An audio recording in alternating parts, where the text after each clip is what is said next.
otasi bilan bolasi o'tiribdi.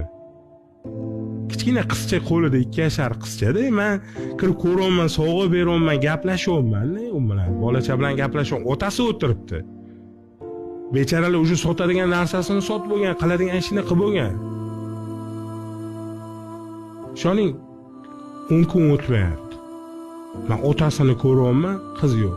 Aka deydi, qizimni berib qo'ydim deydi.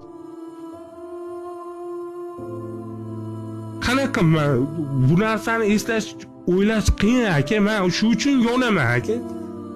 Shu uchun yonaman men. Oson emas. Anetda kambag'allik bolasi kasal bo'lsa bor-ku, bilasizmi?